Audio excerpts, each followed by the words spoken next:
तो भाई लोग आज हम लोग एक नया कॉन्सेप्ट कवर करेंगे, magnetic field due to long infinite current carrying thin sheet. अच्छा, आपके पास अगर एक लॉन्ग इन्फिनाइट वायर है ना, तो उसकी वजह से तो करंट हम लोग लिख लेते हैं। बहुत इजी होता है करंट लिखना। क्या होता है, mu not I divide by 2 pi D, जो भी डिस्टेंस हो वहाँ से आर डी जो भी लिखना है लिख देंगे आप लोग। तो ये बहुत ईजी है। बट यहाँ पर सिचुएशन थोड़ी डिफरेंट है। हमें अब करंट कैरिंग वायर की वजह से नहीं, सीट की वजह से मैग्नेटिक फील्ड लिखना है। सीट की वजह से कैसे मैग्नेटिक फील्ड लिखेंगे, कैसा सीट, इमेजिन करो। अच्छा, यहाँ पर ये आपके सामने एक मोटी सी बुक जैसी दिख रही है। मान लो इस बुक की थिकनेस 0 है, ये थिकनेस इग्नोर करनी है, अपने को थिन सीट लेनी है। यानी आप ऐसे सोच सकते हैं कि जैसे आपके कॉपी का एक पेज, एक पन्ना है ना, उस पन्ने में आपने क्या कर दिया, वो कंडक्टर है और आपने उसमें बैटरी लगा दी और ऐसे करंट चल रहा, देखो ऐसे। इसकी थिकनेस इग्नोर करनी है, ठीक है। ये तो मैंने आपको 3D इफेक्ट दिखाने के लिए ऐसा बोला है। जैसे आप अपना कॉपी लो और उस कॉपी में इमेजिन करो कि यहाँ से करंट ऐसे घुस रहा है ना, और ऐसे होते हुए। अच्छा, अगर बहुत थिन होगा तो सरफेस पे ही चलेगा, अंदर तो चलेगा ही नहीं। मतलब अंदर क्या थिकनेस है ही नहीं सर, ये केबल इतना थिन है कि सरफेस जैसा ही है, वो पेपर है ना। तो यहाँ से करंट ऐसे एंटर कर रहा है, ये देखो, और ऐसे करंट चलता चलता ऐसे चला जा रहा है, सरफेस पे करंट फ्लो कर रहा है ना। कंडक्टर के सरफेस पे करंट ऐसे चल रहा है, ये देखो, ठीक है। तो इस चीज़ को अपने को इमेजिन करना है कि भाई अगर सरफेस पे ऐसे करंट चल रहा है तो इस करंट कैरिंग सीट की वजह से इसके आसपास अगर मैग्नेटिक फील्ड हमसे चेक कराने को बोले तो हम कैसे लिखेंगे, ठीक है। ये सिचुएशन है। सिचुएशन एनालाइज कर लिया आपने, क्या सिचुएशन है, ये पेपर है ना। और ऐसा नहीं कि ये जो आपका ये पेपर, देखो ये मैंने आपका पेपर ले लिया और ये रहा वो पेपर। और ये ऐसा नहीं है कि ये पेपर बस ये लॉन्ग इन्फिनाइट पेपर है, इसकी लेंथ बहुत ज़्यादा है। ये देखो ऐसे है, ये आपका पेपर है वो, ठीक है। ये ऊपर कहाँ तक गया, इन्फिनाइट तक, नीचे भी कहाँ गया, इन्फिनाइट तक। और ये पेपर की जो ये थिकनेस है इसको मैं एल मान लेता हूँ। और ये जो कॉपी का आपका पेपर है ना, इस पेपर में ऐसे करंट चल रहा है, ऐसे, ये देखिए, ये सिचुएशन है कुछ करंट की। सरफेस पे करंट चल रहा है, थिन सीट पे करंट चल रहा है ना। चलो मैं बना देता हूँ, यहाँ पर लेंथ कितनी है, एल। और करंट कैसे चल रहा है, करंट कहाँ जा रहा है, सारा का सारा करंट जा रहा है ऊपर ऐसे। ये देखो ये करंट जा रहा है, ये करंट जा रहा है ऐसे, है ना। और ये पेपर केवल इतना ही बड़ा नहीं है, कितना बड़ा है, लॉन्ग इन्फिनाइट, बहुत ऊपर तक गया ऐसे, इन्फिनाइट ऊपर तक गया, नीचे भी कैसा है, लॉन्ग इन्फिनाइट। ऐसा एक थिन पेपर है हमारे पास, ठीक है। अब इसमें टोटल करंट हम मान लेते हैं कि टोटल जो करंट हमारा चल रहा है वो टोटल करंट आई चल रहा है। कितना करंट चल रहा है, आई। अब आप सोचो, ये एक वायर तो है नहीं, ये तो एक पेपर है, एक सरफेस है, और सरफेस पे करंट चल रहा है और टोटल करंट कितना दे दिया आपने, आई, है ना। तो अब आप इमेजिन करो कि अगर मैं इस पूरे पेपर को कैंची उठाऊं, सीजर उठाऊं और इसको ऐसे ऐसे करके काटूं, देखो ज़रा ऐसे इतना हिस्सा काट के अलग कर दूं, तो क्या ये एक स्ट्रेट वायर की तरह बिहेव करेगा, है ना। फिर अगला हिस्सा फिर से लूँ, फिर कैंची से ऐसे काट दूँ, ये भी एक स्ट्रेट वायर की तरह बिहेव करेगा, लॉन्ग एंड स्ट्रेट वायर की तरह। आप समझो, इमेजिन करो कि आपने अपने कॉपी से एक पन्ना निकाला, बाहर फाड़ा, है ना, और उसको आप क्या कर रहे हो, लेंथ के अलॉन्ग ऐसे कैंची से काट रहे हो। कितना कितना काट रहे हो, छोटा छोटा ऐसे डीएक्स डीएक्स डीएक्स, ये देखो काट के आप बाहर निकाल रहे हो। तो अगर आप ऐसे छोटा छोटा थिकनेस इसकी काट रहे हो, ये छोटी छोटी आपने डीएक्स यहाँ से ऐसे काटना है, तो ऐसे आपको पेपर, एक लॉन्ग इन्फिनाइट वायर्स मिल जाएंगे बहुत सारे, है ना, ऐसे लॉन्ग इन्फिनाइट वायर्स।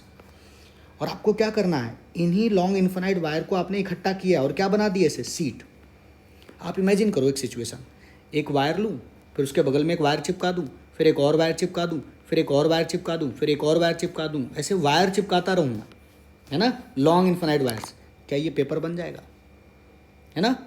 तो इमेजिन करेंगे आप इस चीज़ को, तभी आप ये आगे का कॉन्सेप्ट समझ पाएंगे कि सर यहाँ एक वायर नहीं है, यहाँ अगर मैं कैंची से काटूँ तो बहुत सारे वायर हैं, कहाँ तक फैले हुए, एल लेंथ तक, और सबको मिलाकर जो करंट चल रहा है दैट इज आई, है ना।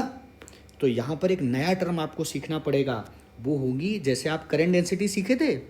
करंट डेंसिटी क्या होता था, करंट डेंसिटी आपने देखा था, करंट डेंसिटी एक वर्ड था, जब करंट कहीं क्रॉस सेक्शन से चलता था, जे, करंट अपॉन एरिया, तो यहाँ पर पता आपको क्या देखना लिखना पड़ेगा, एक नया टर्म है हमारे सामने जिसको हम बोलेंगे लीनियर करंट डेंसिटी।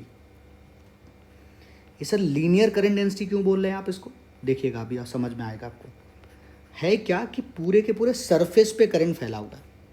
अगर आप इतना लेंथ कट करते हैं तो इस पर आपको करंट, मान लीजिए आपने ये थिकनेस dx कर ले ली, तो इस पर पूरा करंट तो है नहीं, तो इस पर थोड़ा सा करंट होगा di, है ना। तो यहाँ लेंथ वाइज जैसे जैसे लेंथ बढ़ रही है, ये देखो मान लो इस पूरे पेपर पे I करंट है और मैं आधा कैंची से काट के इतना पेपर ले लूँ तो इस पर करंट कितना होगा, I/2। तो ये तो इस लेंथ के अलॉन्ग फैला है ना, इसलिए हम इसको क्या बोल रहे हैं, लीनियर करंट डेंसिटी, है ना। तो यहाँ हम इसको किसी भी नोटेशन से दिखा सकते हैं, आप जो कहोगे, जैसे मैं J से दिखा दूंगा बट मैं नीचे L लगा दूंगा, ठीक है, आप समझ जाना लीनियर करंट डेंसिटी है सर ये देखो L लगा दिया मैंने, है ना। और इसको हम क्या करके लिखेंगे, करंट अपॉन, क्या लिखने वाले हैं इसको हम लोग, करंट अपॉन एरिया नहीं लिखेंगे, क्या लिखेंगे, करंट अपॉन लेंथ लिखने वाले हैं। क्या लिखने वाले हैं भाई इसको, करंट अपॉन लेंथ, ठीक है भाई। तो ये J है, ये लीनियर करंट डेंसिटी है। होप सो आप इस बात को समझ पा रहे होंगे। तो सर एक बात समझते हैं, देखो हमें क्या चाहिए, हमने J नया टर्म तो बना दिया, यानी अगर पूरी लेंथ लेंगे तो पूरा करंट लेंगे, आधा लेंथ अगर लेंगे तो फिर करंट भी क्या आएगा, आधा ही आएगा अपने पास, है ना। तो जितनी हम लेंथ लेंगे उसके हिसाब से देखेंगे इसको। चलिए इस टर्म को हम कहीं साइड में छोटा सा बना के रख लेते हैं ताकि अपने आगे काम आ जाएंगे। ये देखो मैं इसको छोटा सा बना के कहीं साइड में चिपका लेता हूँ यहाँ पे, ये साइड में मैंने इसको रख लिया। अब सवाल समझो आप, अभी असली सवाल पे तो आए नहीं अपन। ये सीट थी ना, इसकी वजह से मान लो कि भाई मेरे को यहाँ, कहाँ सर, यहाँ से A डिस्टेंस आगे जाकर एक पॉइंट है, यहाँ पर मुझे मैग्नेटिक फील्ड पता करना है, ठीक है। यहाँ पे मेरे को क्या पता करना है, मैग्नेटिक फील्ड। कैसे पता करेंगे, अब आप देखो ये जितना पेपर रखा ना ऐसे, आप इस पेपर को बहुत सारे वायर्स में कट कर लीजिए, वही कैंची वाला स्टाइल। आप यहाँ कैंची मारेंगे, छोटा सा थिकनेस लेंगे dx और काटेंगे, क्या एक वायर बन जाएगा ये। ऐसे अगला वायर, अगला वायर, अगला वायर, अगला वायर, ढेर सारे वायर हैं ये, कहाँ तक फैले हुए, यहाँ से चालू होकर यहाँ तक फैले हुए ये वायर्स। तो आप एक काम करें, यहाँ थोड़ा सा दिमाग लगाएं। क्या दिमाग लगाएं आप, यहाँ पर देखो मैं इसको ब्लू कलर से दिखा रहा हूँ, देखिएगा। इसको ऑरिजिन मान लें 0,0 और यहाँ से x दूर जाएं, कितना दूर जाएं, कितने लेंथ दूर जाने को बोल रहा हूँ आपसे, x। और x दूर जाके आप इस पेपर में देखिएगा, मैं इसको रेड कलर से दिखा रहा हूँ, इस पेपर के अंदर ये देखो, ये जो पूरा पेपर है ना, करंट कैरिंग शीट है, इसमें आप पूरा पेपर मत लीजिए, एक थिकनेस कट कर लीजिए। ये देखिए ये कट कर लीजिए और इसकी थिकनेस कितनी ले लीजिए, इसकी थिकनेस हम ले लेते हैं dx। ये इसमें भी करंट चल रहा होगा, कितना करंट होगा इसमें छोटा सा करंट होगा सर, वो जो छोटा सा करंट होगा उसको हम बोल दे रहे हैं di। ये देखो छोटा सा करंट होगा जो ऊपर की तरफ जा रहा होगा, है ना। ये देखो पूरा करंट तो I है, बट ये इसके अंदर जो करंट चल रहा है वो di है, और ये एक वायर की तरह बिहेव करेगा। आपने उसी कैंची से इतना पेपर काट दिया है बस।